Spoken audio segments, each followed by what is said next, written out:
जब इस ब्रह्मांड में कुछ भी नहीं था, चारों ओर केवल गहरा अंधकार और अनंत शून्य था, तभी प्रकट हुए भगवान विष्णु, जो क्षीर सागर में अनंत शेषनाग के ऊपर विराजमान थे। अनंत शेषनाग जिनके हजारों फन हैं और जिनकी शक्ति से पूरा ब्रह्मांड संतुलित है। भगवान विष्णु की नाभि से निकला एक दिव्य कमल और उसी से हुई पृथ्वी की उत्पत्ति। कहते हैं आज भी ये पृथ्वी अनंत शेषनाग के फनों पर टिकी हुई है और जब भी संतुलन बिगड़ता है, शेषनाग अपनी शक्ति से उसे संभाल लेते हैं।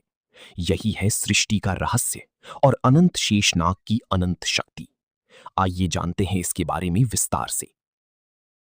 अगर मैं आपसे कहूं कि पूरा ब्रह्मांड किसी ग्रह पर नहीं बल्कि एक सर्प के फन पर टिका है, तो आप इसे मिथक कहेंगे, पर पुराण इसे सृष्टि का आधार कहते हैं, क्योंकि उस सर्प का नाम है अनंत शेषनाग।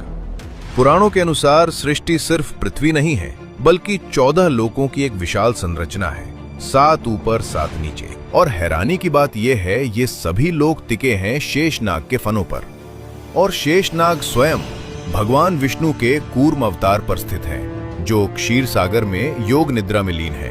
विष्णु की नाभि से निकलता है एक दिव्य कमल और उसी पर विराजते हैं ब्रह्मा जी। पुराण कहते हैं 14 लोक उसी कमल की डंठल में बसे हैं। सबसे ऊपर ब्रह्मलोक, जहां से सृष्टि की रचना होती है।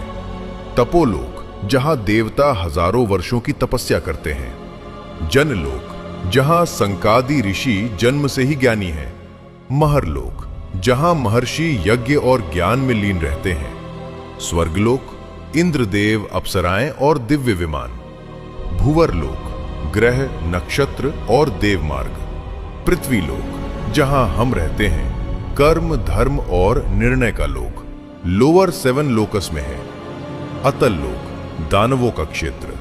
वितल लोक, जहां शिव के गण निवास करते हैं। सुतल लोक, राजा बलि का राज्य जो भगवान वामन को समर्पित है। तलातल लोक, मय दानव, असुरों के विश्वकर्मा। महातल लोक, करोड़ों नाग जातियां।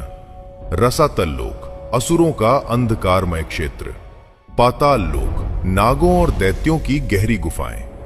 और इनके नीचे असंख्य नरक लोक।